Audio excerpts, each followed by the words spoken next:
Evening all. Barefoot live stream this evening. How are we all doing? I hope we're all doing good.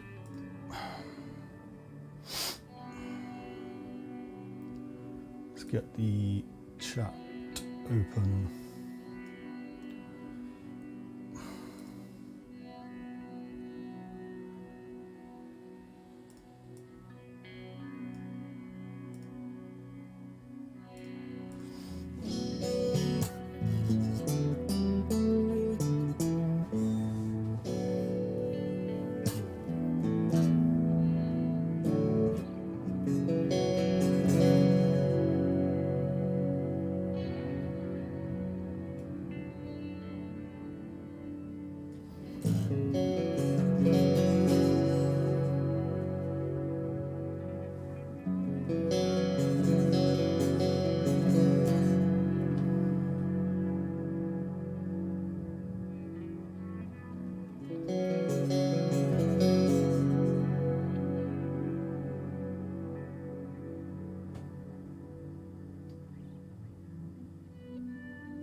We're streaming from space this evening. Don't know if anybody's noticed.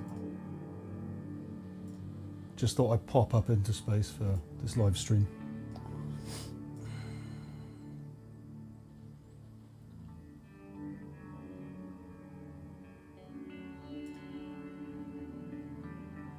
See if I can see what's going on in the chat. Whoa.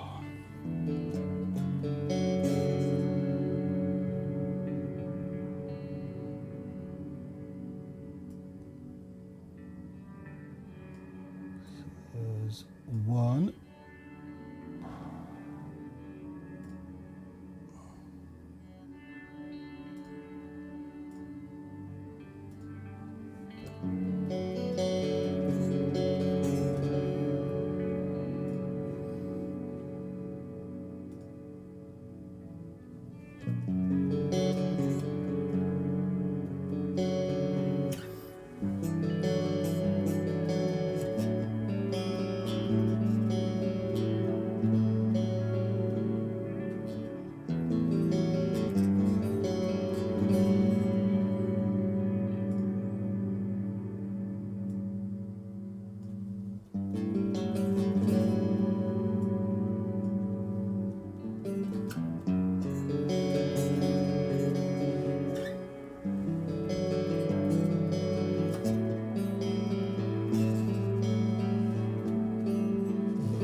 Post this up to Instagram. So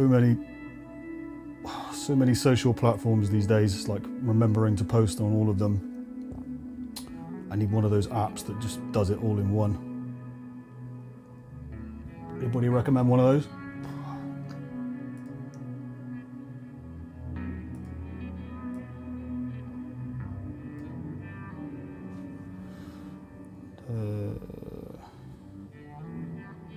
There's the old stream link.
Hi mate, found your channel yesterday and watched a whole bunch of your videos in one go. Great stuff from Peter Pataki. Thank you very much, Peter.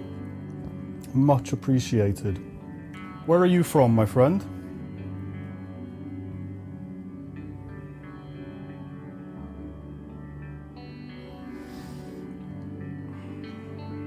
Trying not to miss any chat. I've got a chat box going on the stream, but I'm not sure it works for... I'm streaming to both Facebook and YouTube at the moment, and I'm not sure I'm going to get the chat from both, so I've just got all these windows open at the minute just in case.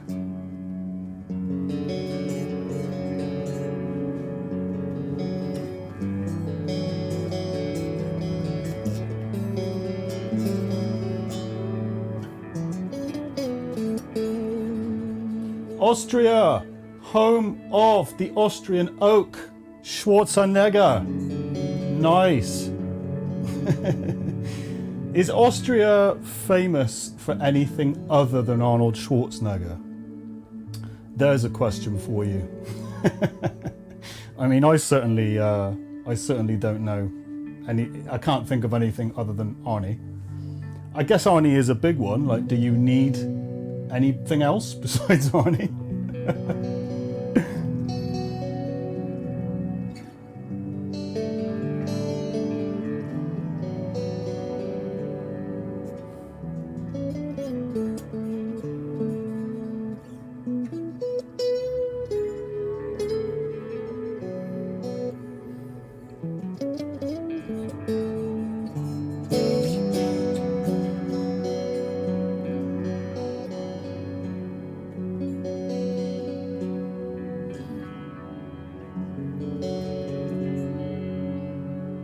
Arnold's birthplace is like 10 minutes from my house. No way, really? Isn't his house like it's like a museum or something, isn't it? It's like you can go there and like have a tour and all that kind of thing. There's like pictures of him as a kid, and I'll be honest, I would quite like to go.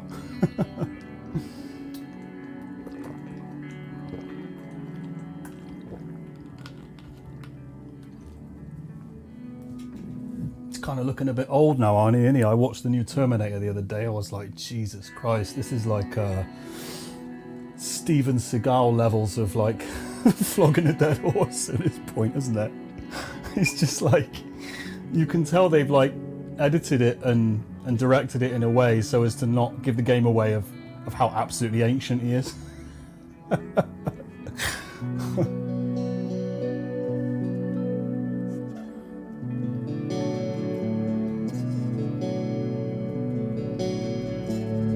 Yeah, right, it's in Tal near Graz, and I'm from Graz. Graz? I'm fucking butchering that, aren't I? Graz?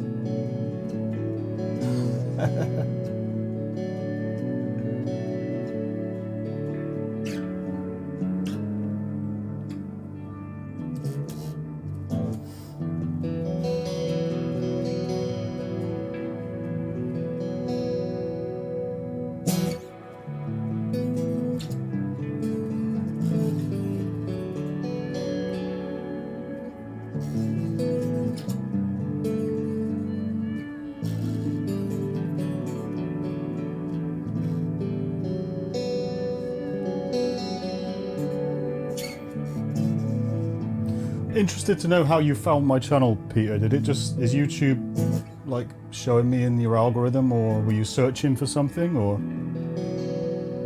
You never really know with YouTube, it's all like witchcraft, isn't it?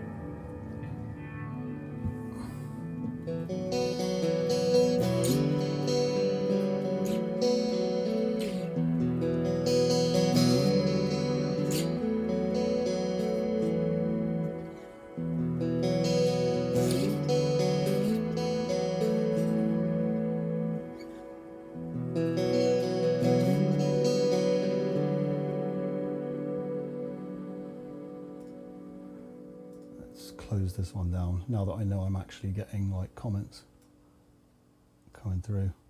I've just upgraded to Streamlabs Prime, so that means I can stream to like multiple places at once.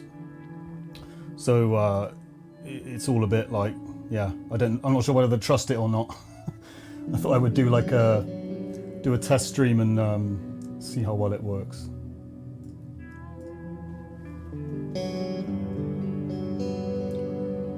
Basically, I was looking for reviews and found your channel that way. Might have been Solar Guitars or Schecter. Oh, okay. Are you looking at buying something? Solar or Schecter? Seeing as I own both, I'll give you the lowdown if you want. I mean, I'll be honest, like, I mean, I do enjoy the, doing the guitar reviews, but, it wouldn't be the first thing I would pick to do. Like, honestly, I'm doing it because that's the way to grow your audience, because YouTube is the world's biggest search engine. So when you're creating content, you sort of come at it from the standpoint of like, what will people be searching for who have this type of interest? So I do enjoy doing it, don't get me wrong, but I'll be honest about my motivations. Like, one of the big ones is to try and grow my audience, to try and bring people into my world and all that kind of thing. So really like your chill vibe and atmospheric calm approach. Yeah, this is like my safe space. I'm like quite a stressy person in real life, so music is like my kind of like refuge. Music is like my like pillow fort, my mental pillow fort. So I mean, I do write metal, like I play very aggressive fucking nasty music, but yeah, I also play kind of an equal amount of ambient, chill, new wave, hippie yoga bullshit as well. Yeah, it's interesting, isn't it? The duality of people.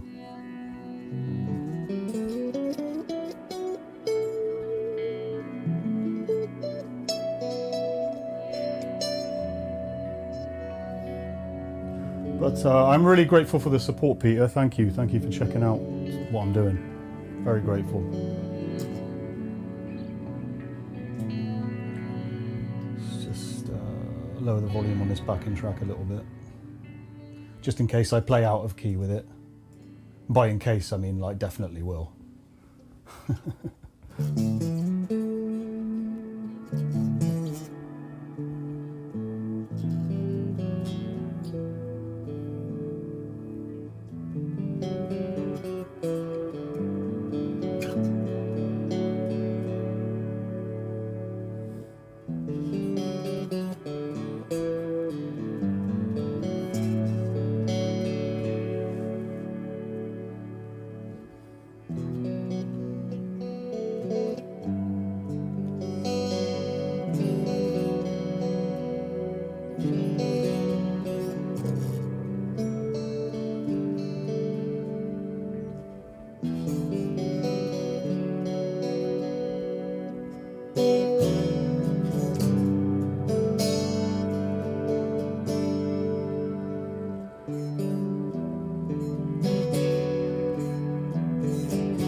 Searching in the first place. I stopped playing about 4 or 5 years ago, and I'm thinking about getting back into it a bit, just for fun. I've no gear at all, as I sold everything a while ago. Oh mate, you're in a great place then, because it's all new again.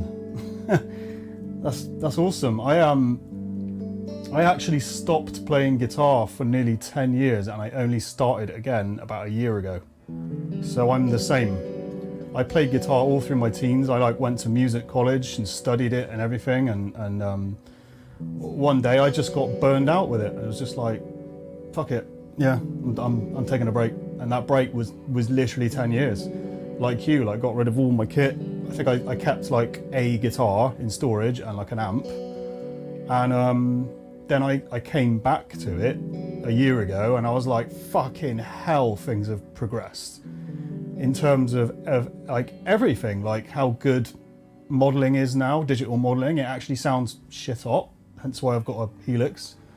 Like cheap guitars are way better than they used to be.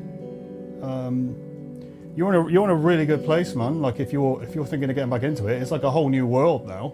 Even though you're saying you've only stopped 4 or 5 years ago, it's fucking, you're gonna have such a great ride, and you're also gonna spend loads of money because you're just gonna see loads of shit. You're like, oh wow, I gotta have that.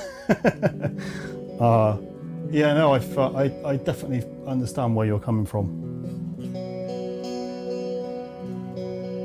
Yeah, I honestly couldn't believe it. Couldn't believe like just how different everything was when I came back from my like 10-year hiatus.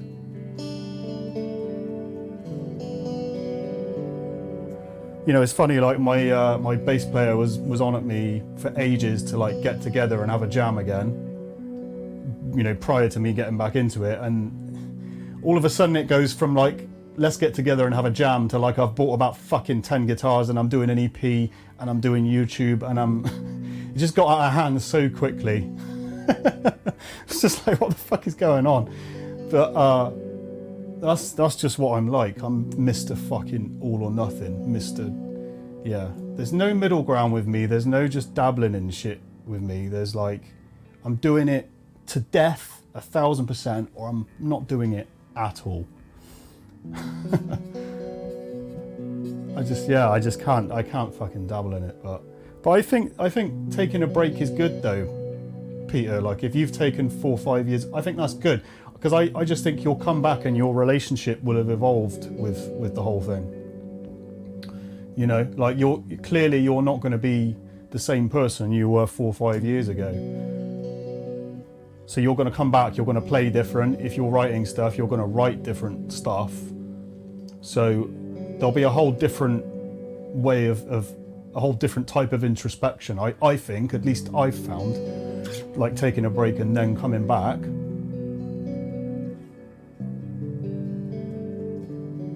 Yeah, man, I'm jealous. I'm jealous. You're in a really fun place. Taking a break then coming back. It was honestly like discovering the whole thing all over again for me.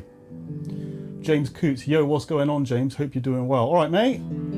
Good to hear from you, Mr. Coots.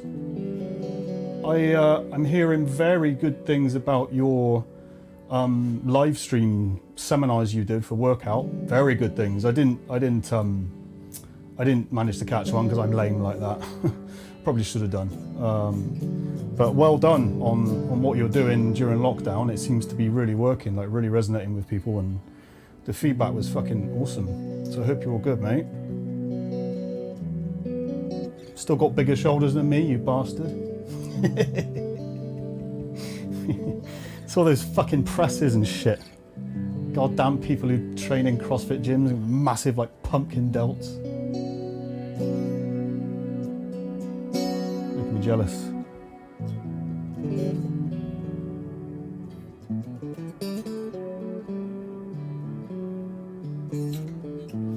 Appreciate it, man. Yeah, it was good fun. Yeah, I mean, mate, honestly, I think you should do more stuff like that.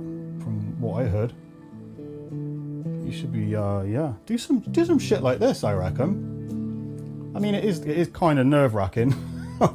I shit myself every time I do a video or live stream. I absolutely shit myself, but I try not to let that stop me. But clearly, something about the way you're communicating or what you're doing is resonating with people, man. So yeah. Obviously, you'll have to like do all your stuff in black and white to maintain consistency, because that's your whole trip, isn't it? It's like it's got to be monochrome, and Shit like that. Loving the setup and music. Thanks, mate. I'm using my, what's it called? Like a nebula projector? Which is, I think it's meant for kids, to be honest, but I just, I find it, I don't know, I think it's cool. I put it on like when I'm just like in the living room on the PlayStation or whatever, I'll just kick it on and I'm just like, and then I feel, and then within about 40 minutes, I just want to go to bed. It's kind of, I don't know, it's like an adult nightlight. Peter, cool to hear your thoughts, dude. Cheers, looking forward to getting back into playing. I'll be taking it slowly. Well, best of luck with it, mate. Let me know how you get on. Chuck me a comment or something on the channel, because you and I have gone through a very similar journey recently, it sounds like. Like I said, I'm stoked for you. I'm excited for you.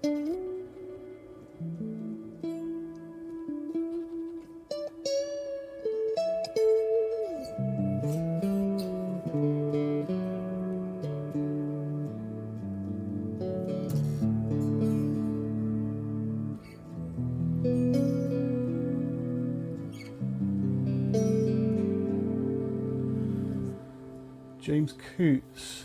Yeah, I have just bought. You just bought a house. Well done. And have a garage, which I'm planning on converting. So maybe some live streams, as you said a minute ago. I feel it's good to take time away. Definitely. Definitely. That's a lesson I've learned the hard way, man. Oh, my drum track's kicking in.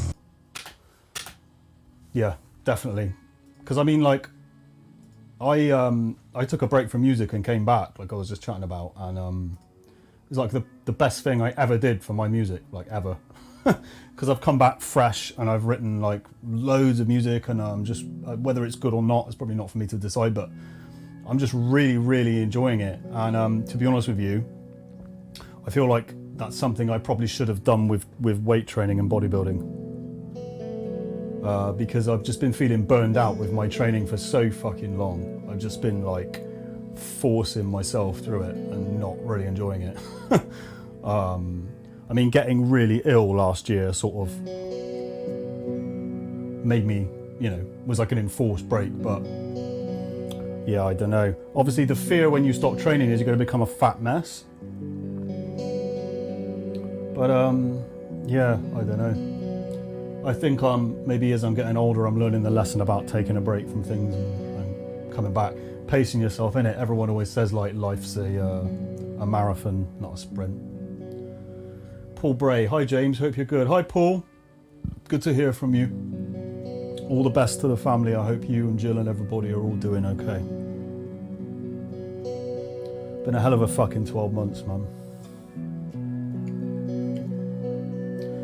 Strange thing with the creativity. Yeah, I feel you, dude. I've been there. I don't know how long did you take off? Did you actually take a break? I honestly feel like I need about 6 months away from weight training, like minimum, you know. And I just need to do cardio and yoga and all that kind of shit, and all this shit that's like the wimpy stuff that, you know, Craig will probably take the piss out of me for doing. Because I mean, when I think about it, I've been training flat out. Well, I mean, when I say flat out, I mean I've been training and only taking breaks because of illness for about 12 years. I started seriously getting into training when I was 22, and I'm 34 now.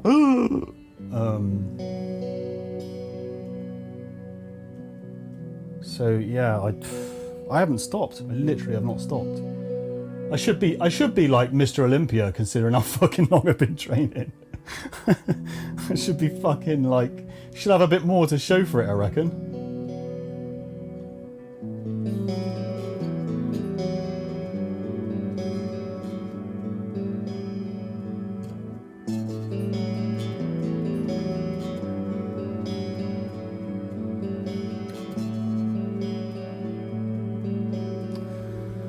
In terms of training, I just changed what I was doing. I did CrossFit for too long. It's never really been me. Athletic development and then bodybuilding, strongman. See, that's the other thing as well, isn't it? It's like the thing that works for you for a period of time will not continue to work for you forever. Annoyingly, You know, like you find one thing that works for a bit and you're like, yes, I'm sorted. I found my trip. Like that's going to be in it. And then gradually you're just like, no, this isn't really doing it as well anymore. And then you have like the sunk cost fallacy of like, well, I've been doing it this long, so I might as well like carry on doing it. It's you're like the body just isn't a machine, is it? You know, it changes, and what it needs fucking changes. And I tried them all, and now I'm starting to develop my own methodology. Yeah, definitely, that's a good idea. Like one thing I've been doing recently is like having previously been like massively anal about my workouts and like planning and like rehearsing everything in my head like Dorian used to do and everything. You know, like I would go into the gym like knowing exactly the sets and reps, exactly, you know, what I'm gonna do, what I'm gonna wear, fucking.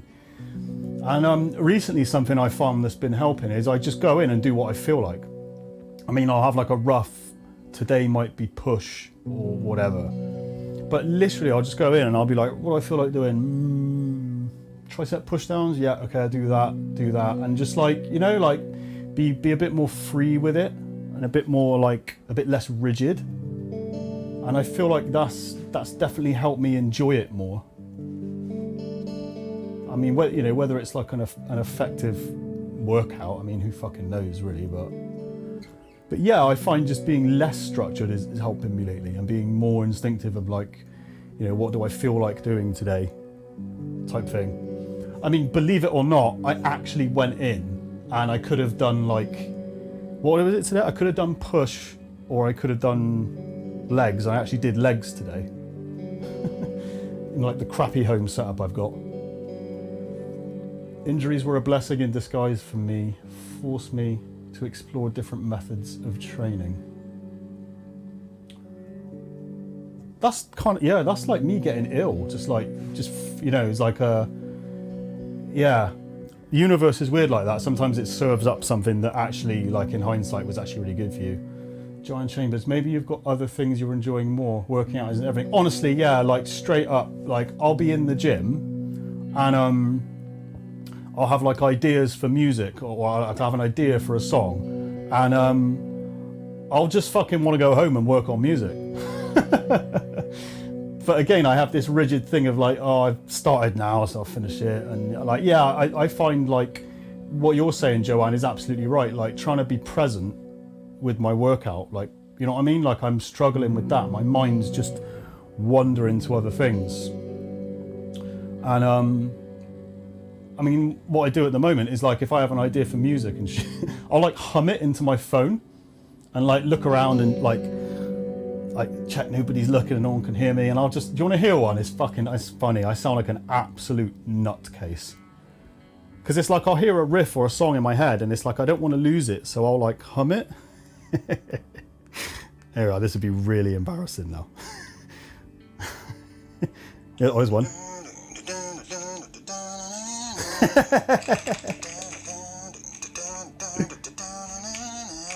Oh my god. I do that like in the middle of the night as well. Like I'll wake up like just lean over and just do that into my phone.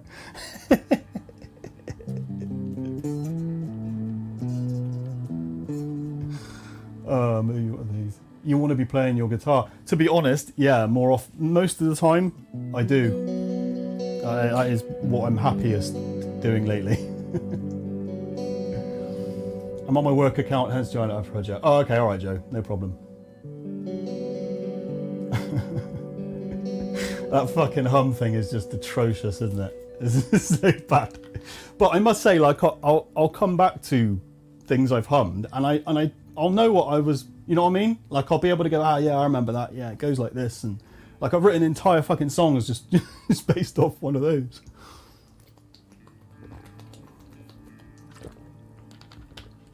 What standards, expectations do you set for yourself as a guitarist coming back after so long? Do you struggle with perfectionism at all, or do you take it more easily now? Honestly, literally, like, my attitude towards my music and my guitar playing since I've come back to it has been to have as few rules and as few rigid structural things about it as possible, honestly. My only rule with it has been, if I don't feel like doing it, don't do it. Like, I didn't play guitar at all over Christmas. I must have gone like 2 weeks. I mean, maybe slightly less. And when it comes to writing music, you know, now I'm having written music and been in bands as a teenager and felt the pressure of like, oh, I need to be a rock star like yesterday. Coming back to it when I'm older now and I've got experience under my belt of life and all that shit, it's literally like, if I write something and I like it, then great. That's good enough for me now. If other people like it, that's a brilliant bonus. That's awesome. But if I come up with something I like it, that's fine. I try not to second guess myself now.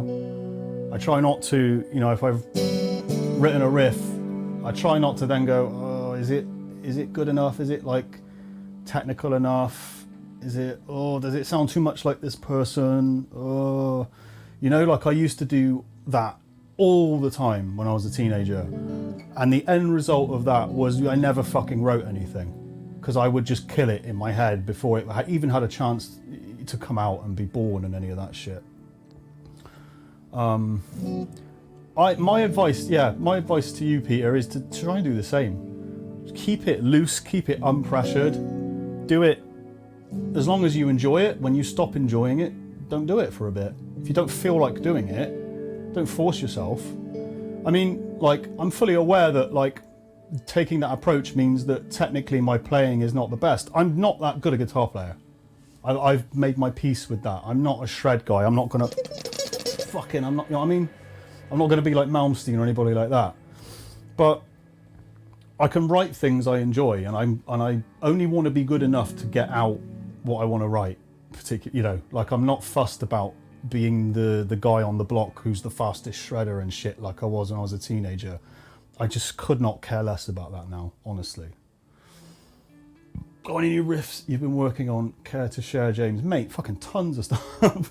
Like, we got a 5-track EP that is nearly finished. That's going to be out within a month. There's about another 6 or 7 songs I've written for the next one. Yeah, fucking tons of stuff, man. Like, I mean, like, nothing I could play you right now because I've only got backing tracks for the older stuff I've done. But, mate, watch this space. That's all I can say. Because, like, yeah, I've got enough material to... I've basically written like an album's worth of material in the space of a year, with my starting point being I haven't played guitar for 10 years, which is like crazy. It's crazy. Like, it's... I don't really know how I've done it, to be honest. Other than, like I was just saying to Peter, just having no rules, really. Just, you know, letting it come out and not judging it and all that kind of shit, you know?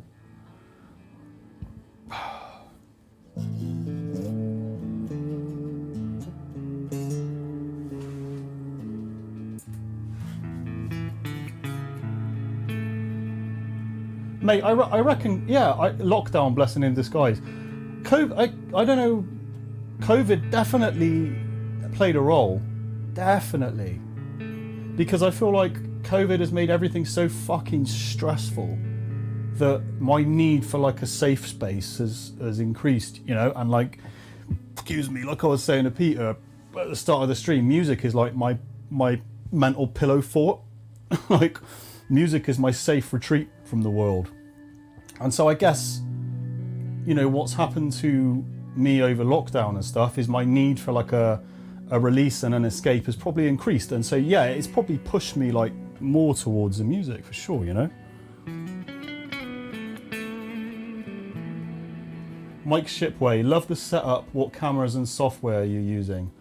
Well, Mike, I'm very lucky because my full-time job is filmmaking. So I'm blessed with like access to good kit. I have like good kit because I need to for my job. So I'm streaming through Streamlabs OBS. I've just upgraded to Prime so I can stream to multiple places. So at the moment I'm streaming to YouTube and Facebook at the same time, which is cool. I've got a Sony A7 III on a motorized GVM slider over there, which is sort of doing like a parabolic thing back and forth. I've got a Sony FS7, which is like the A camera, which is like the master shot. There we are. That's the A7 III shot now. And I'm running my guitar signal through my Line 6 Helix, which is going into Reaper, which is then going through to Streamlabs, which is pushing all the audio. So I've got a radio mic running through Reaper. And then I'm just running a DI from my Helix into Reaper for the guitar player. Sounds really complicated, and I'll be honest, it is. It was a fucking nightmare to set all this up. I was like proper stressed setting all this up. I was just like, you know, it wasn't so much the video. The video is the easy bit. It was getting the audio and getting like my guitar playing, and then when I want to perform music, like my backing tracks and like syncing it. Oh, it was a fucking pain in the ass. Like no amount of YouTube tutorials and shit like helped me either. I hope you're well, Mike. Anyway, I hope everything's going okay for you. I don't know how COVID's affected what you do, but I'm sure you haven't escaped it. None of us have, man. We've been fucking battered. James Coots, loads of lessons on the table for everyone if we care to take note, in my opinion. Well, that's what I always try and do when like shit happens and like you're suffering, is like to try and make your suffering mean something. You know what I mean? Like, I don't know, like, oh, what is it people say? They say like, oh, like, you know, like bad shit happens to you and they're like, oh, well, like the universe is just giving you what you need. And I just don't think the universe gives you shit, to be honest. I think you've got to go out and get it. So like, when bad things happen to you, like make it mean something. You know, like me getting really ill and nearly dying last year was like a kick up my ass, which was like, I was like, right, I'm gonna use this as like a dot in the calendar of from now, I'm gonna try and take better care of myself mentally and physically. You know, like I chose to make it mean that, you know, when I could have just been a victim to it. I don't always succeed in doing this. I don't always succeed in bringing meaning to suffering, but I do try and do that. I do try and rebuild things like better than they were before. Joe, maybe that's where you were always meant to be with the music. Yeah, honestly, Joe, I've worn so many like hats in my time. I mean, I'm definitely meant to do some type of audio-visual creative type thing. I still love the filmmaking. It's a very different vibe because I have to do the video and the filmmaking for my job, so it's a bit more pressured, but I mean, I feel at home with what I'm doing. Santi, can you play with the Court guitar, please? I'm afraid the Court has gone, my friend. I sold it. I'm assuming you've seen my review of it. If you have, thanks very much for checking that out. As I said in the review, like the sound of it just wasn't for me, so I actually sold it to, I sold it on eBay a few weeks back. It's a good guitar though, really well made, really good for the price. Peter, love your visuals as well. I'm a photographer on the side. I'm sure we could talk about camera. Oh, we definitely could, Peter. What are you shooting with? What kind of stuff do you shoot as well? Can I check out your work anywhere?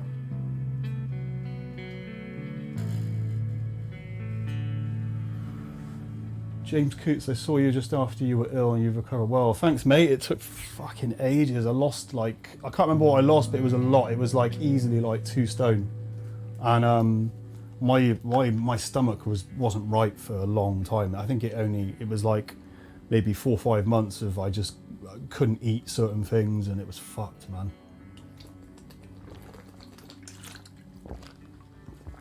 I mean, even then I only sort of took maybe 6-7 weeks off training, and then I started some light training again. Like, you know, like we were saying, like I feel like I should have taken longer off, really, I think.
it is Santi, and it is. I'm a little doubt if I'm going to buy it. I think I need to go.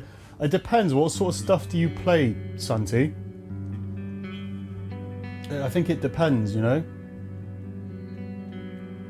Like if you're, you know, like if you're into metal, like me, yeah. I wouldn't say it's the best guitar for metal. It's really good for rock and less extreme forms of music. Playability wise, it's good. It's good. The neck profile is like, it's not the thinnest. It's more like a Schecter. It's a little bit clubbier. And obviously the finish is fucking awesome. Like it looks awesome. Really, it looks way more expensive than it actually is. So it depends what sort of stuff you play. What do you play? Peter, I shoot with 2 Canon R bodies and a couple of 1.4 primes.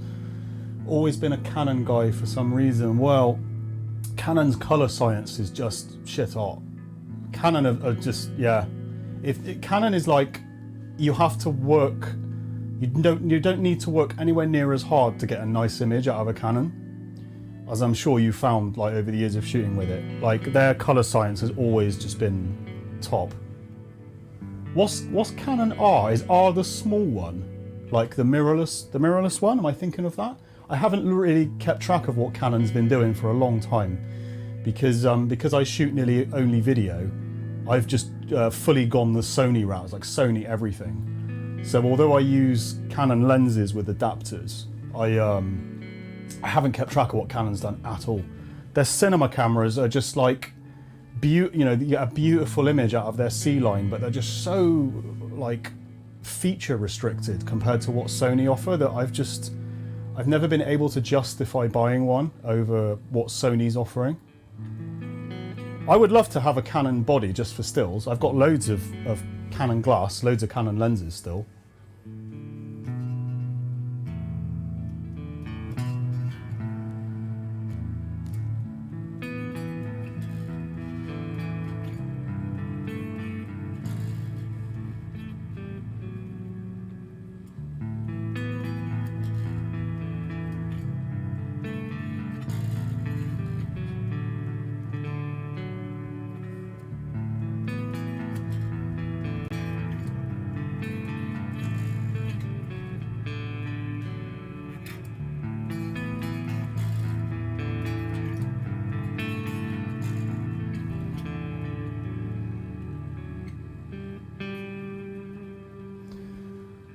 Mike Shipway, going to switch to YouTube feed. Got lost, so back here. Can I post the link? Mike, I'll post the link to the YouTube feed in the comments on Facebook. If you find that easier. Excuse me. There you go.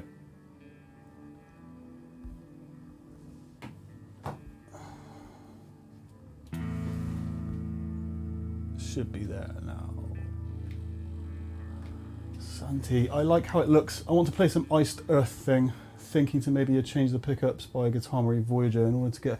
Yeah, I've heard good things about Guitar Marie pickups. I've not actually tried any, but I keep hearing that name come up. I mean, yeah, if you're going to change the pickups, like, yeah, I think that'd be a good way to go if you're into metal. Maybe Monuments, speed metal, yeah, I reckon so. I mean, it's such an affordable guitar that like you could buy that guitar, buy the pickups, and you would still have, you know, you still wouldn't have spent an exorbitant amount of money. So, yeah, definitely. They're really weird, those EMG 77 pickups that come with it. They're like, because EMG is a brand you associate with metal, obviously, but they're just not metal pickups in my opinion. They're just really bright and they're really honky, and yeah, it's weird. They are a weird one.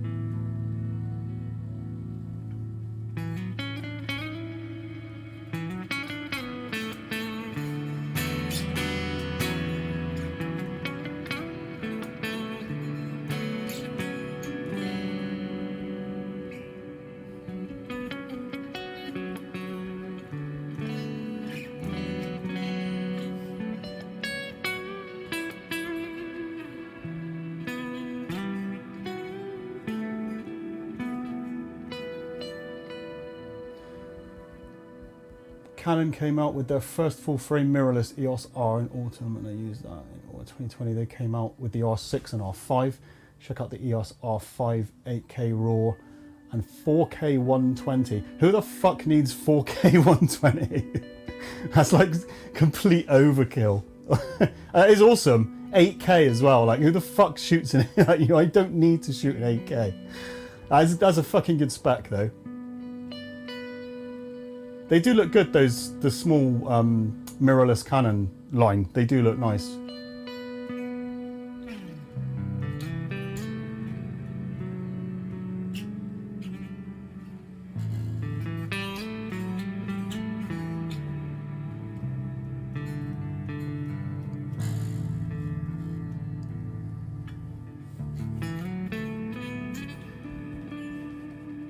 What's the battery life like on those Canon R line?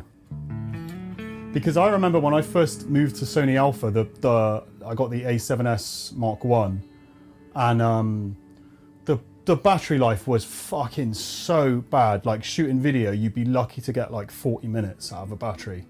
It was atrocious. I mean, I know Canon have like good reputation for battery life in their full-size bodies. Like, I recently got the A7 III, which is what's filming me now on the slider, and the battery life on that is really good. It's such a like breath of fresh air having used the A7S1 for so long.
Shippers made it.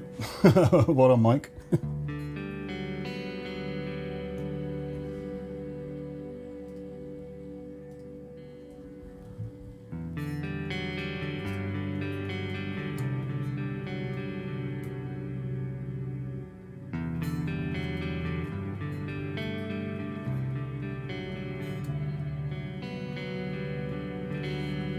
Let's do a bit of piezo.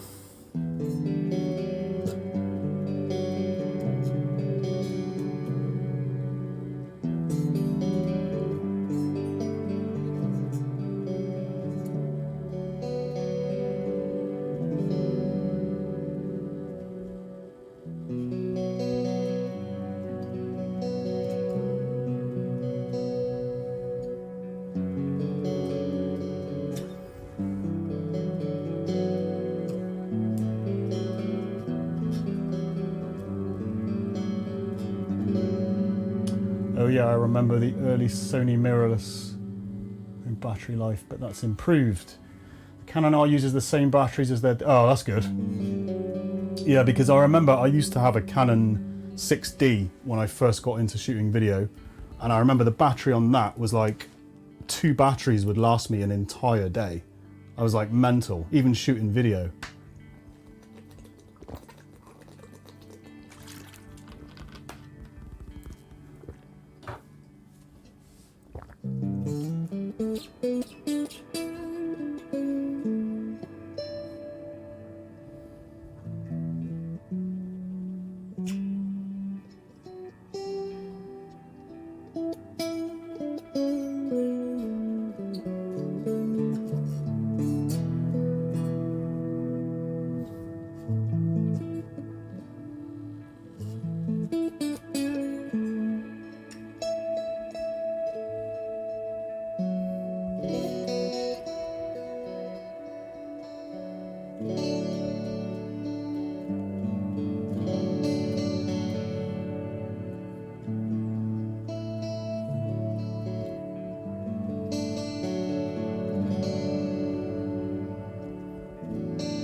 humbuckers, you hear it to have more punch, more attack, to play rhythms.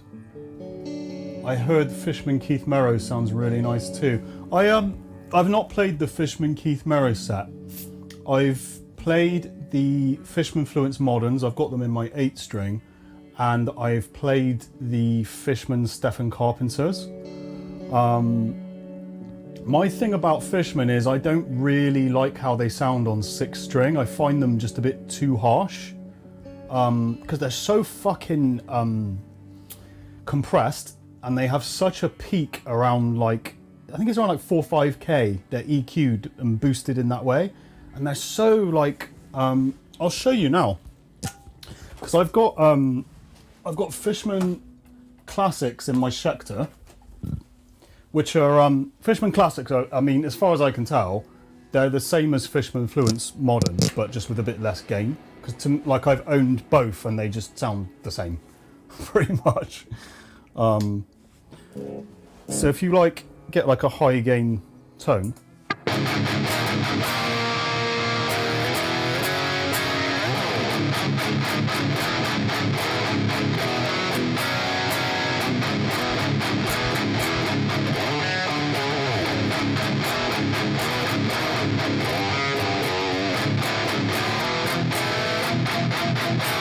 You see what I mean? They're just really like, really like, I don't know.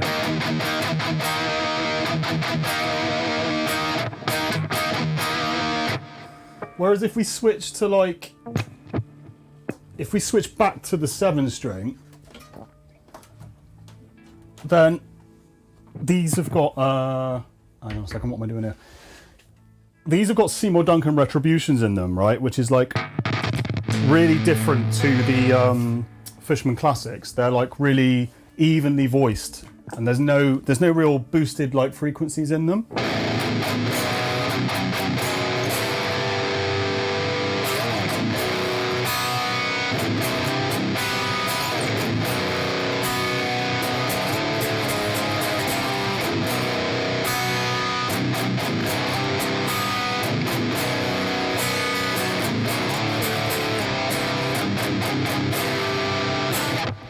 I don't know.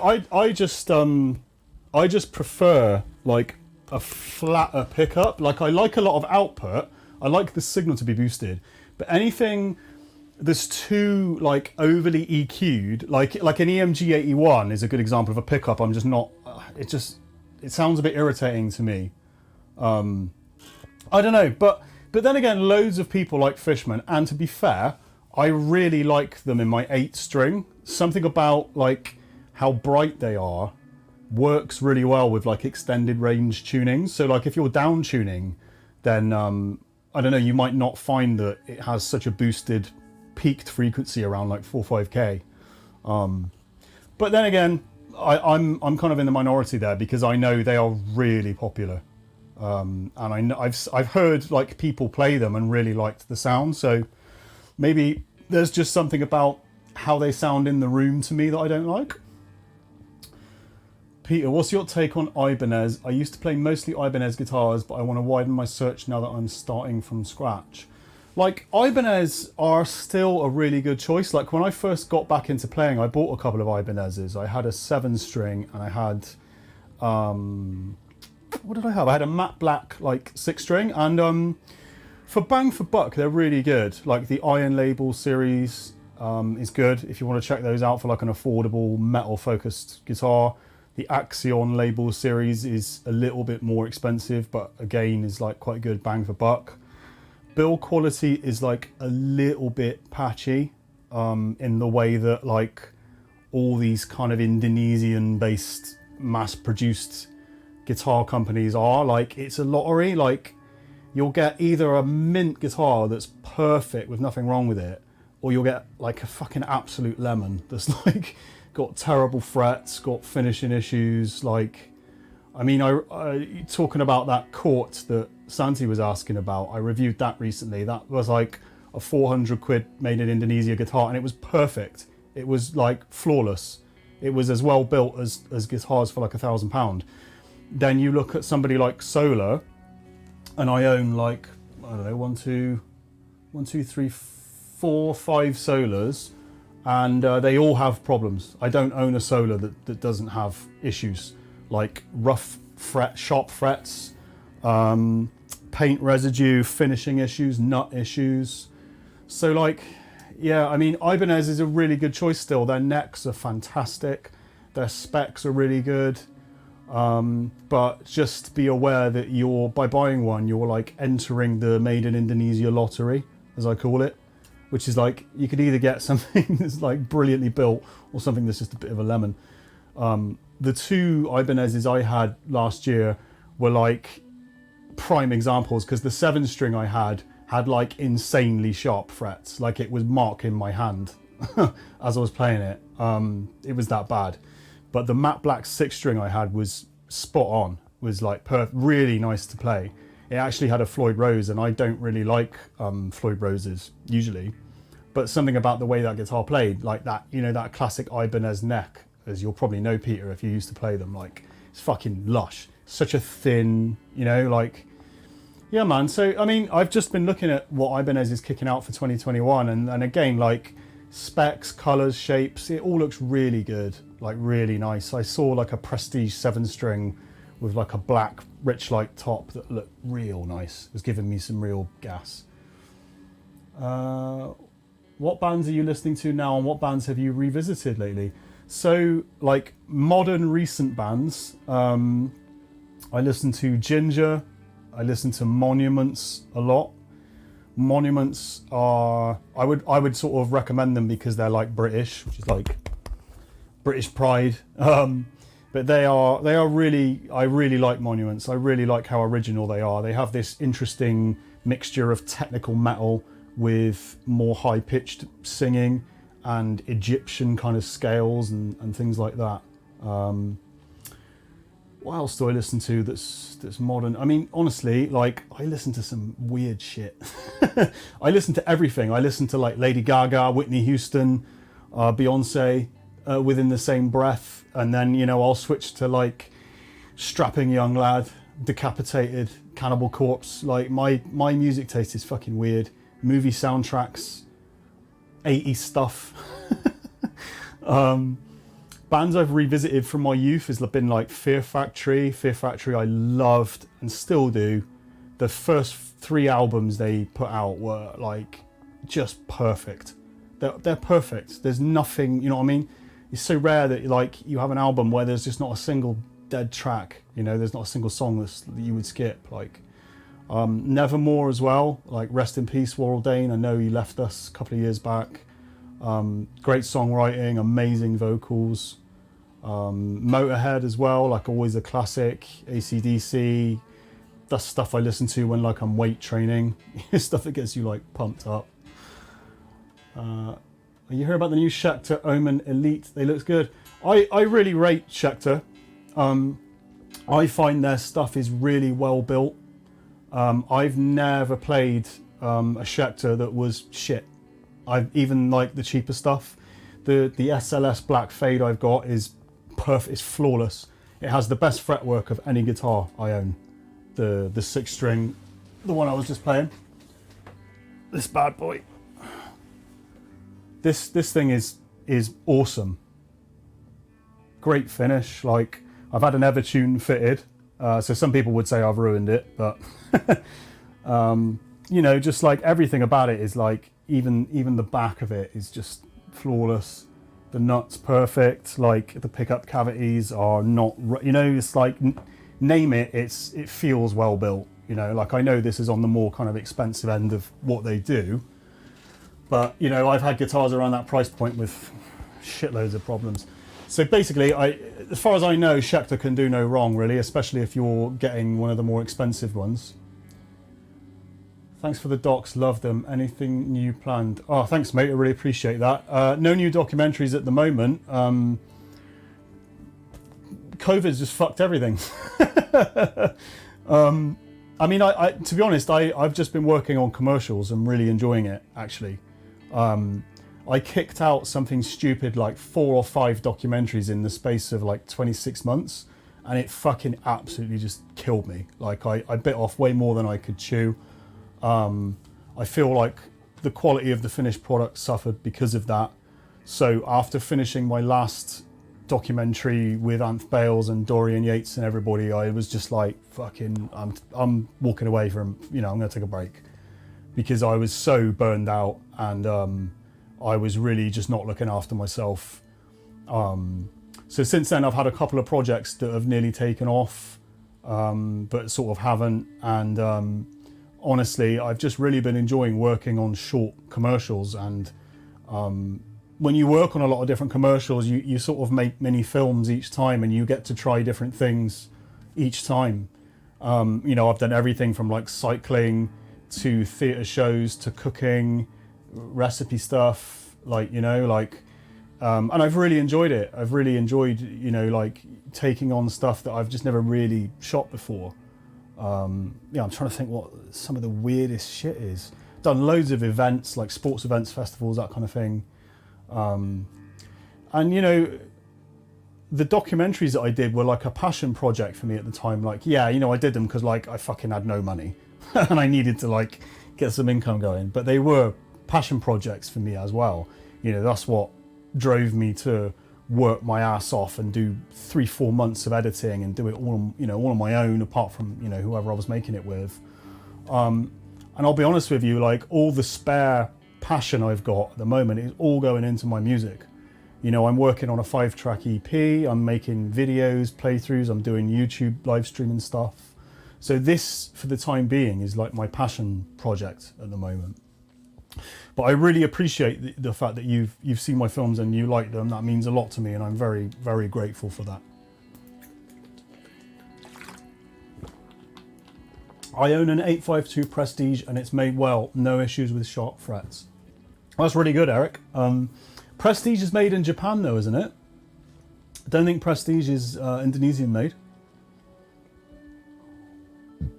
Do you like the Veronicas? I love that duo girl. No, I never heard of the Veronicas. What duo girl are you talking about?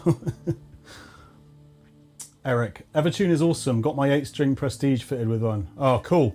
What country are you in, Eric? How did you go about finding an installer and all that? Because I know some people. I'm in the Evertune group on Facebook. I don't know if you're a member, but I would recommend actually joining the Evertune group. It's really, really useful. Like, if you ever get any problems or anything, just post it in there, and the people who actually work for Evertune are in that group.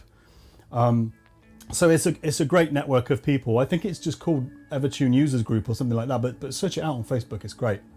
When I had the one fitted to my Schecter, I sent it up north. I'm in the south of England, and I had to get it shipped up to a guy, because there's only 2 of them in the UK. There's one in Scotland, there's one in the north of England. And so I had to get it shipped off, which was a bit nervous. But the company that did it, Shuka Guitars, it was flawless. Such a good job. And it wasn't, to be honest with you, I thought it was going to be way more expensive than it actually was. I can imagine. Still love the films, mate. Thanks for the hard work. Thanks for watching them, mate. I really appreciate that. Yeah, all of them were fucking real hard work to make, real hard work. But I don't regret any of it. Like, I got the opportunity to work with some fantastic people, make some fantastic friends, got the opportunity to travel the world as well. I regret nothing, I just should have taken better care of myself and paced myself a bit more, Do you like cattle decapitation? Amazing. No, I've never listened to cattle decapitation before. Maybe I should listen to them. Can you recommend me some songs? Some cattle decapitation songs? Because I'll check them out. I'll add them to like my Spotify workout playlist. US, I sent it directly to the Evertune factory to do it. Oh, cool. That's really cool. Yeah, no better place, man. Was it, I don't know, price-wise, sort of, if you're comfortable talking about it, or, sort of what they charged you, and, if you felt that it was more expensive or less expensive. Like I said, this side of the pond, I thought it would be way more. It was, I can't remember what it was. I think it was like 300 and something pounds I paid, and it was great. Flawless job. Thanks for watching, Mike Shippers. Really enjoyed the content. Get in touch if you fancy a radio show. Oh no, that's a dangerous offer. Or if you want your tracks played on the radio. Well, I may well get in touch with you, Mike, when my EP is done and it's up on Spotify. We're going to use DistroKid and release it on everything, like iTunes, Spotify, everything. So maybe we'll have a chat when that's done. That should be done within the next month or so. Cattle Decapitation, Bring Back the Plague. Okay, I'll remember that one. That's a good title. Amazing COVID-themed video. What does that mean? Hang on, I got to search this on YouTube a minute. Cattle Decapitation, Bring Back the Plague.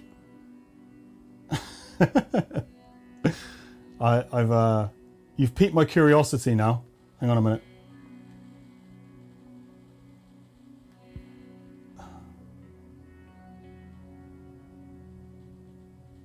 We've all seen the pictures online of people who seem to think they're in 1 million views. That's a lot of views for like a, you know, like a niche. They're not exactly going to be on the fucking pop charts, are they? I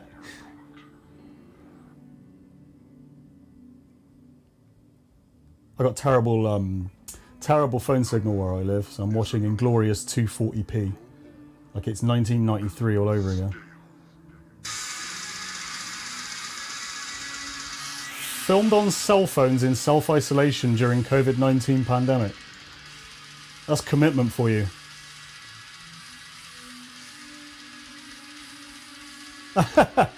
There's somebody panic buying toilet roll.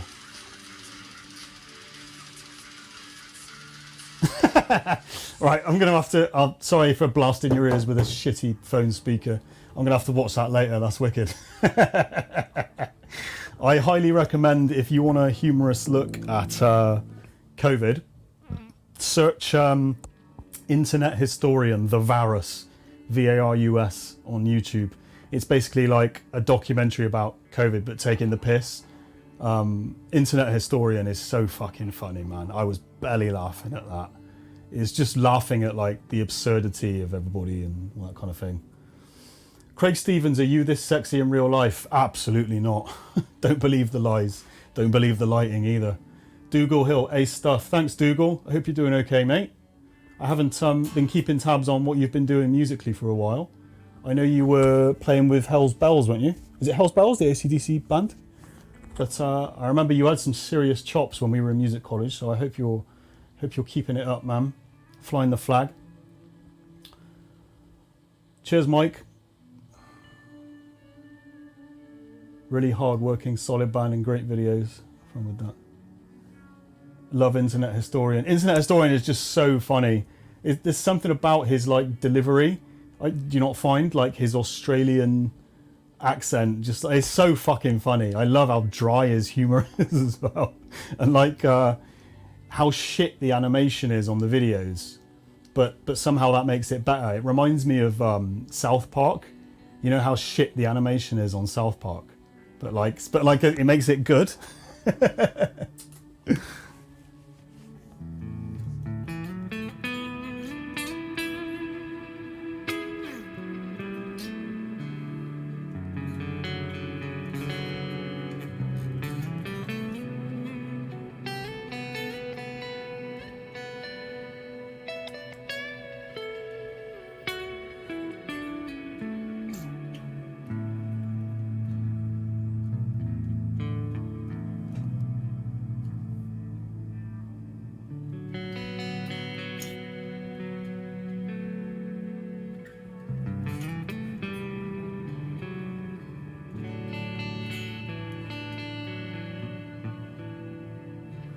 Dougal Hill, yeah, that's right, man. Was good times for sure. Not in tribute bands anymore.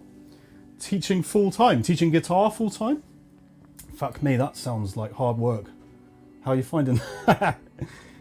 3 different bands gigging over weekends. That is commitment. Good on you, man. Good on you. Glad to hear it. You'll soon be back gigging. Do live stream stuff. Drop me a message, I'll talk you through how to do it. You can do it pretty easily now. I mean, it is tricky to get it all set up, but it's not as hard as you might think. A little known fact about me is I am technically a qualified guitar teacher because I went to music college.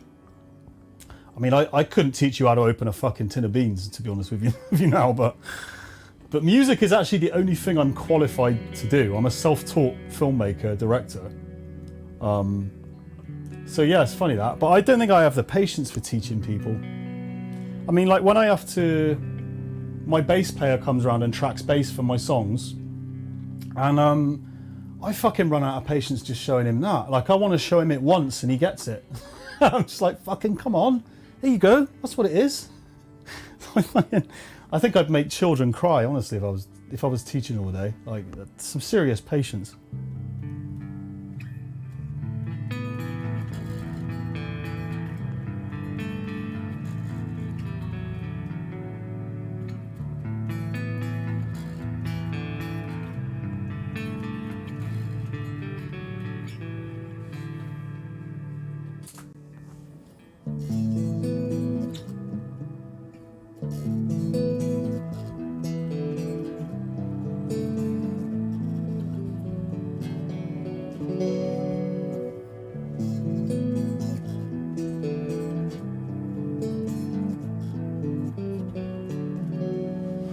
Mighty Memes, have a good one, mate. Off to play some games. Thanks for watching, mate. Take care of yourself.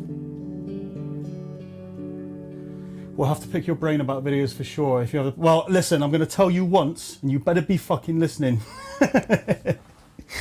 Now, I have a bit more patience over message for some reason.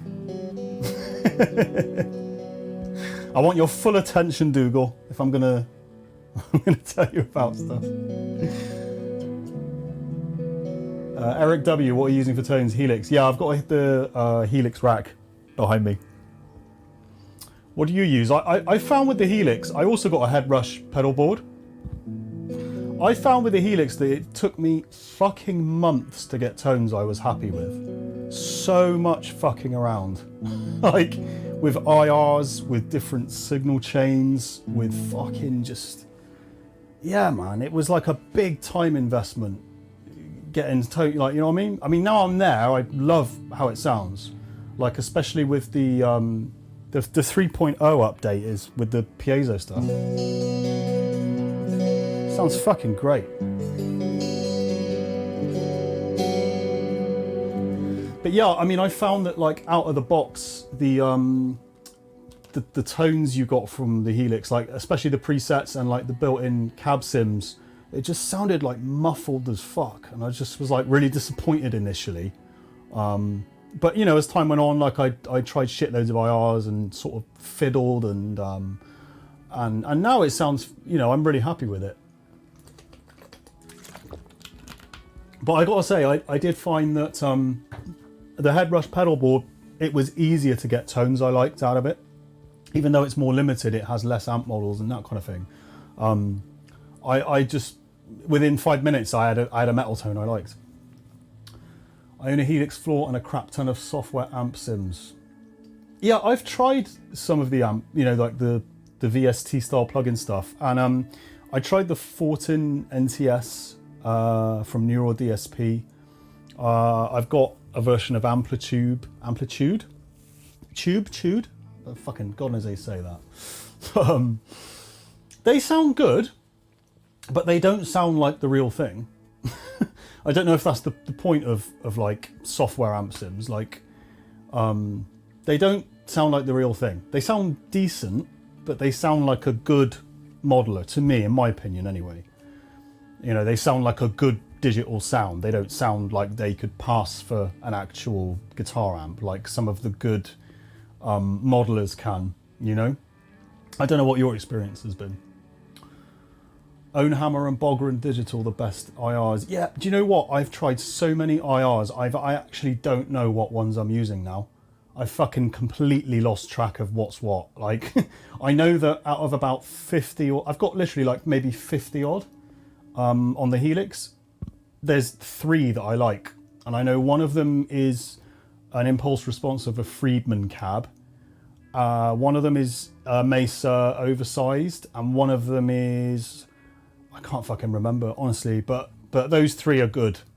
Like, I like those, and I sort of mix them together and use them for all my various signal chains and that. So The stock cabs can sound alright. The T75 Bogner and the Angle cab are good for stock. They just need some low pass filters to cut some of the high end hiss. Yeah, I found that there was a shitload of fizz on the stock cabs, and I think, you know, to be fair, on the amp models in general, yeah, you're right. You do need a fairly aggressive high and low cut. I mean, if we look at like my high gain is the rev generator.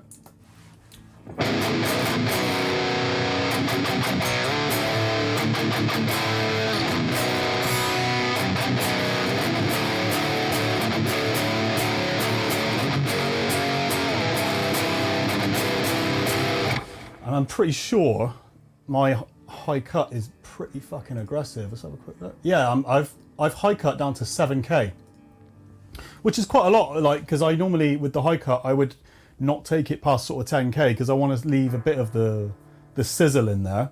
Do you know what I mean?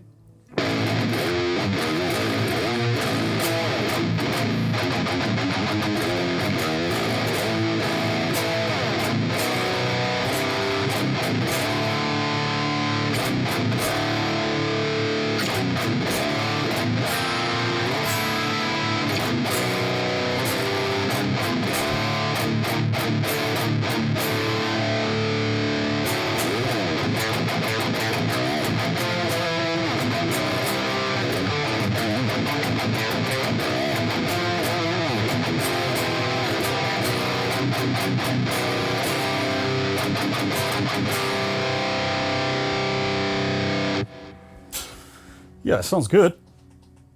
Sounds fucking aggressive.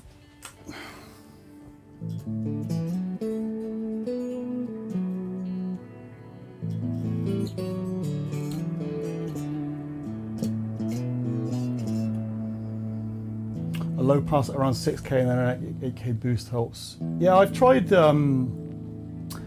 just flattening the EQ on the amp model. So, you know, putting the bass, middle, treble all at 6. And then adding an EQ in the signal chain between the amp and the cab to shape it a little bit more, to like boost some of the frequencies I want and that kind of thing. And excuse me, that worked quite well. I can't remember which, but there's so many different EQs. I think it was like the parametric EQ or something like that. That worked quite well. Let's have a look and see, maybe I can show you what I've got going on.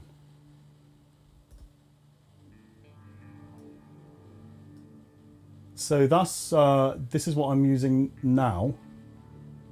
Let's have a look at the Angle Fireball. Oh no, rev generator wasn't it I was using? Yeah. So I've pretty much, yeah, no, I've done away with all the EQ actually. Looking at it, so the amp is like.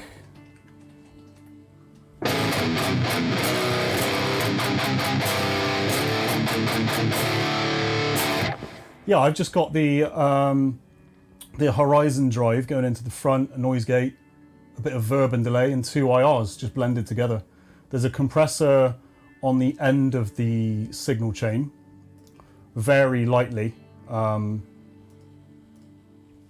yeah, that's about it. I've kind of like simplified it down a little bit. I used to have like way more complicated. I'd have like a fucking pre and post EQ going on and spent so long fucking around with sounds, and then at the end of it you're like, this doesn't sound good at all. I've put all this time into like tweaking it and like overcooking the sound. It just doesn't sound, it sounds like shit. Which I think is like a real trap you can fall into with modelers, because you have so many options. You have like infinite options, don't you? Infinite choice of pedals and fucking, so you get like option paralysis and you end up just overcooking it and it sounds like fucking crap.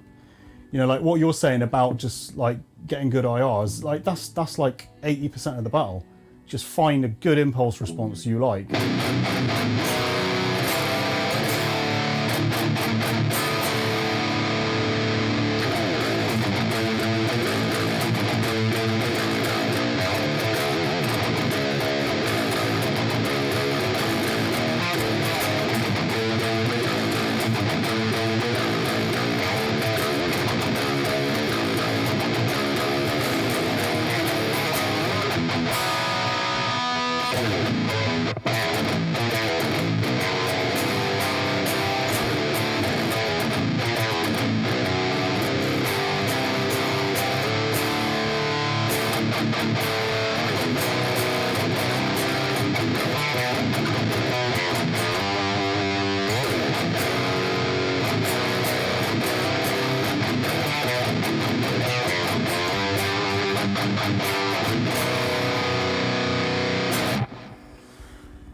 IRs are the most important part of a metal guitar tone, in my opinion. Yeah, quite possibly.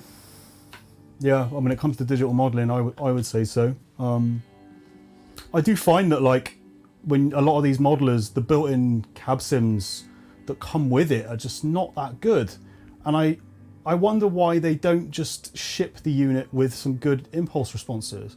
Like, why they couldn't, you know what I mean? Like, I'm surprised you don't see, for example, you know, Line 6 or Headrush or somebody do a deal with Own Hammer, with, you know, like Own Hammer on the box, impulse responses. Like the Headrush came with some Celestion ones, but they sounded like shit. They were like, they didn't sound good at all. No, in my opinion anyway. So yeah, I am surprised you don't see that really. I mean, doesn't the Fractal stuff come with something stupid like 1000 IRs or something? Like, Fractal kind of go in the other direction with Axe effects, don't they? They give you fucking too many, if anything.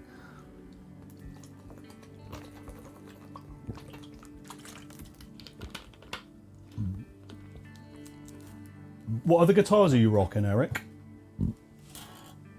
Guitars and pickups.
Eight string has Seymour Duncan Nazgul Sentience. That's a really good set of pickups. I had a Jackson soloist 7-string with those pickups in, and they were fucking sick. The sentient in the neck is really nice for cleans, super like crisp. The Nazgul is like insanely fucking honky. It's like real, like if you're down tuning and that, like on an 8-string, I imagine it's perfect for just getting that low fucking string to honk and just come through, like cut through the mix. Like it's really, really good. I've never, I mean, does Seymour Duncan make a bad pickup? Like I've never, you know, I've got Retributions in this. I've got a Duncan Distortion set in the White V. I've also got Retributions in my Explorer, my E1.7. They just don't, you can't really go wrong with Seymour Duncans, can you? They're like a classic name. PRS SE Mark Holcomb 6-string. Is that a baritone, the Mark Holcomb 6-string? Schecter C1 Apocalypse with the stock Schecter pickups. I've heard good things about Schecter's stock pickups. Schecter used to make pickups before they made guitars, didn't they? Am I remembering that right? Let's get the 8-string out for shits and giggles, shall we? All this talk of 8 strings has made me want to play an 8-string, Eric. So I blame you if I butcher this now. Let's get this monster tuned up. You gotta love how long it takes to tune an 8-string. You're here for like fucking half an hour.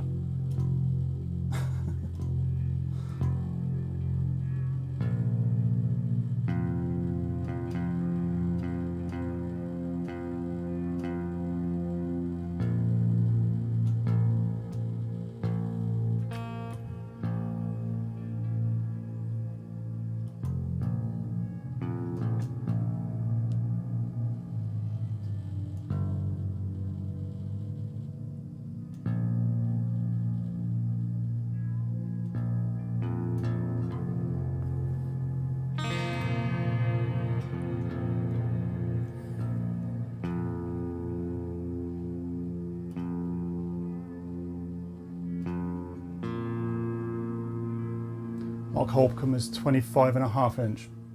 I thought, because I saw a PRS Mark Holcomb and it was, oh, maybe it was a 7-string actually.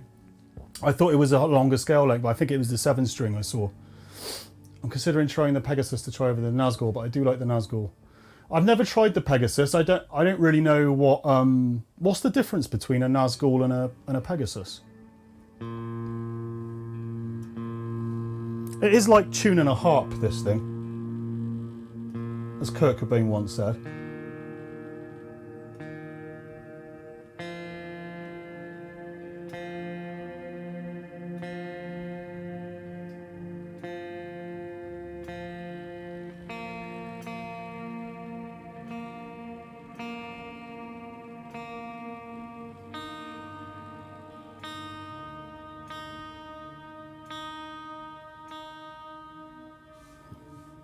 That you just love the sound of somebody tuning a guitar.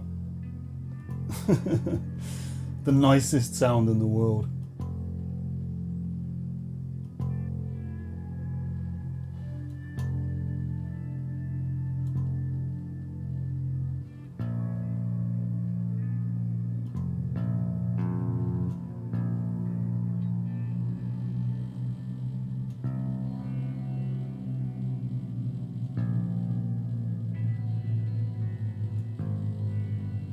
I'm trying to remember what I tuned this to now. I tuned this to some fucking weird fucking thing.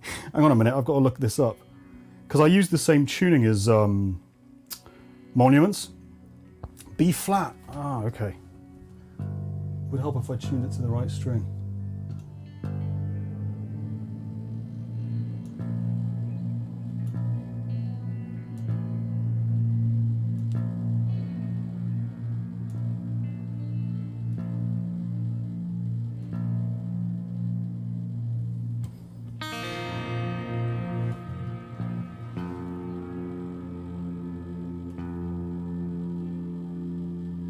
F, yeah. So basically I tune it to open B sus4, just to be weird.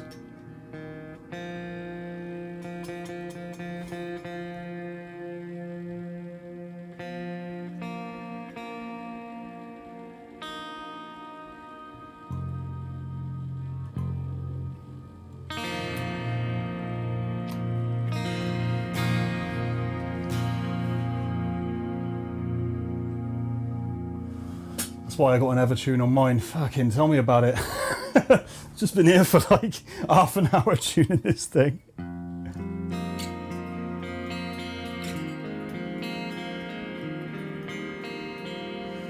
Nice 8-string. Thanks, mate. Yeah, it's Legator N8 Arctic Burst.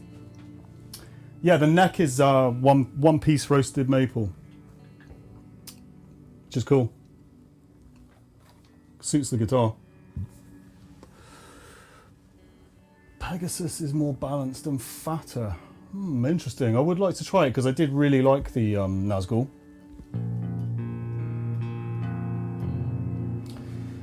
You tune the 8th string down to E, so for drop E, that's fucking so low. I did try doing that when I first got this, but it was just fucking ridiculous. Even with multi-scale, it was so fucking like, brah. If you want to really get nasty, then you can definitely go drop E, yeah. I haven't played this guitar in a while, so I'm sure we're going to have some tuning drift as it warms up. This guitar does usually stay in tune really, really well, I must say.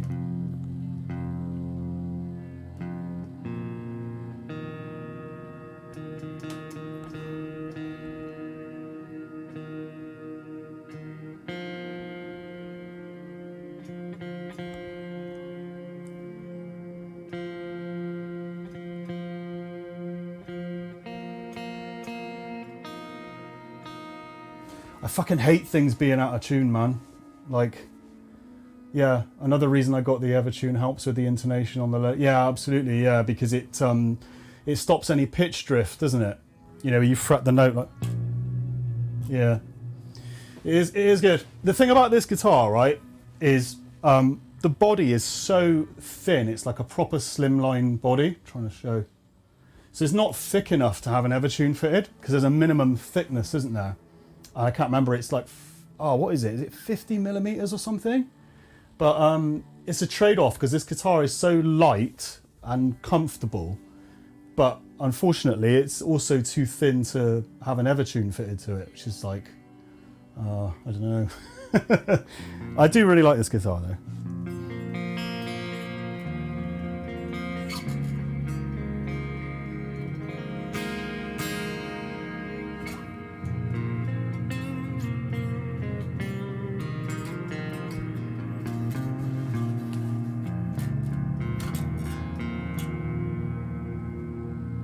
I want a roasted maple fretboard.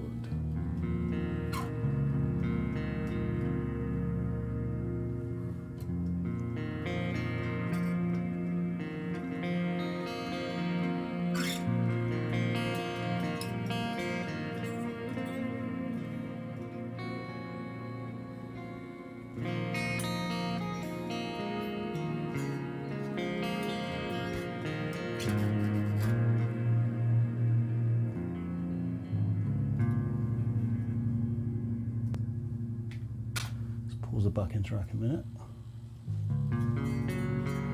Well, I saw that a fan fret Evertune was coming out because I saw Evertune are bringing out a Floyd Rose version where you can dive bomb and shit. If you go on Evertune's website, I can't remember what section it's under, but you can find some updates about it. They're also bringing out a bass version. And I'm sure I read on there they have a prototype fan fret. I'm sure I read on there.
You know about the bass version, not the fan fret. Yeah, because I saw a what got me looking into the fan fret version of Evertune was that I saw, what was it? I think it was a Kala tremolo that was multi-scale.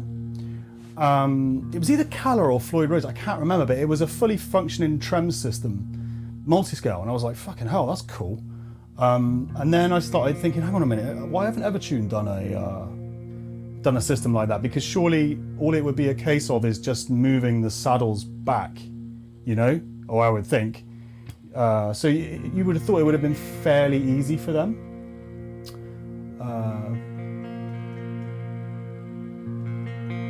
Thanks a lot for the chat, James. I'll leave you to it for tonight. I'm going to let you know when I get back home. All right, Peter, all the best. Thanks for watching, mate. Let me know how you get on. Good luck on your journey.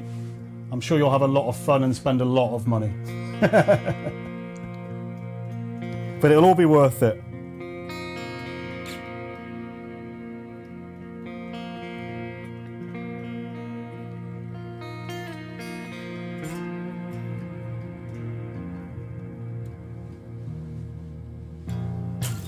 I think Kala make a I think that is what I saw. It was Kala's version of it, which I thought was really cool. I mean, I'm not a trem guy. I'm not a Floyd Rose guy. They're just not my thing. But you know, I'm not. They definitely have their place. You know, like if you're a lead guitar player. The thing is, I'm not much of a lead guitar player particularly. So Floyd Roses are not my thing. I think they're really comfortable. you know, because the fact they're so low profile. I remember back in the day I used to play a Kramer Flying V with a shitty like licensed Floyd Rose on it, but I loved it because it was just so comfortable to play.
Do you mix your own music? Yes, I do. For my sins. I did study music production originally back when I was 19, and I was a fucking terrible student.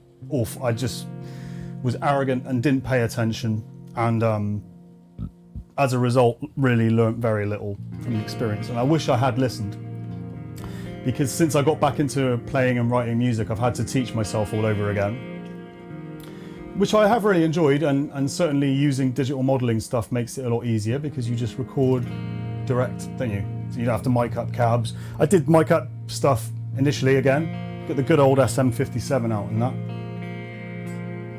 But music production is, you know, it's awesome. You know, I really enjoyed it.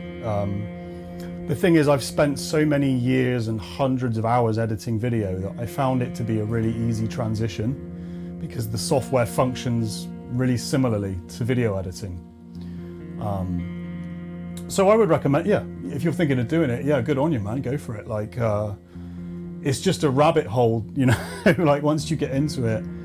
I mean, I've had mixers paralysis where I've been mixing my own music and I just fucking can't hear it anymore. You know, I'm trying to hear it objectively and troubleshoot and EQ and everything, and I'm too like mentally close to it, you know.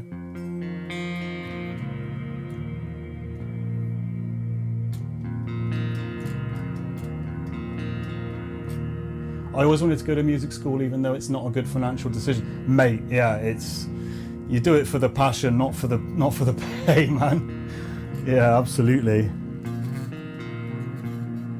I mean, I've been fortunate enough to earn a reasonable living from my film production business and being a director and all that kind of thing. But you know, again, like I didn't get into this shit to get rich.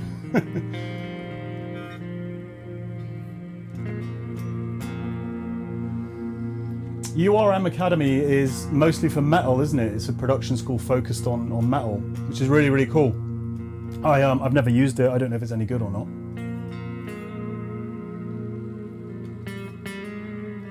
I mean, I know what you're saying about buying plugins, but you honestly don't need a massive amount. Like I use Reaper, and for the longest time I got by just using the plugins that came with Reaper, the compressors, the EQs, like all that kind of shit. And my stuff sounded all right. You know, it didn't sound amazing. I'm not going to win a fucking Grammy anytime soon, but you know, I think the main thing you need is just a decent interface and a decent monitoring setup. Like I've got some like fairly budget monitors, but they're okay. I've got an active subwoofer for mixing the low end by Fenton down there. I mean, the whole thing's probably about 300, 400 quid, like all in. As long as you got that, you know, and like, you know, it sounds like you've got like a decent setup with the Helix and everything. Like, you definitely don't need all the plugins.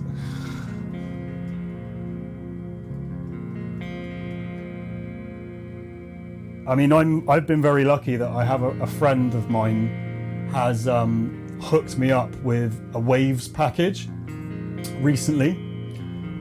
So I've changed all my mixing over to Waves stuff now, Waves compressors, Waves EQs and shit like that. And the difference is fucking like the solid state Logic compressors, the multiband stuff, like it all just sounds phenomenal. Like the delays, the reverbs. They've got like, you know, the Abbey Road reverb, which is all different size rooms and shit. And oh, it's ear porn, man. Like you get lost in that shit for days. Yamaha HS7s and Beyerdynamic, nice. Nice. I can't get into mixing on headphones. I can't do it. I just fundamentally don't like it. I feel like I'm just not. I'm not hearing it in a way that the final, the end consumer will hear it. I don't know why. Like, because I know a lot of people do listen to music on headphones, but I don't know. I guess it's my old romantic vision of hearing my music blasted out of speakers that I'm still attached to. I need a sub. The Fenton one I've got is wicked. It wasn't very expensive. I think I got it off Amazon. It's just a Fenton active subwoofer or something, but it's fucking beastly. I've got it on like 2 on volume. Anything else is just, it like shakes the house down. I switched over to Plugin Alliance. There are still only Waves stuff as well. Yeah, Waves is like industry standard, but like, my advice to you is try and find a student who can hook you up with a student discount. Not that I would condone such behaviour.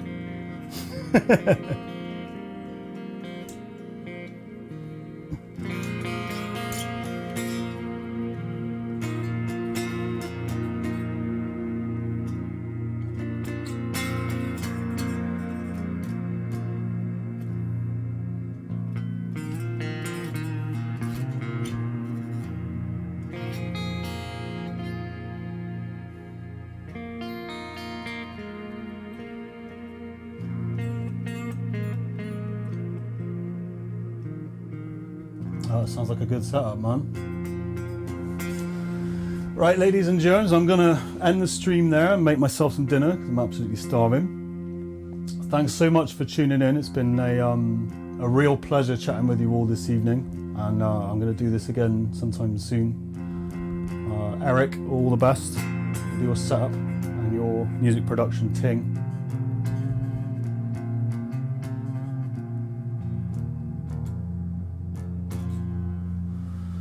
So that is me done, ladies and germs. You take care of yourselves. Hopefully we'll talk again soon, yeah?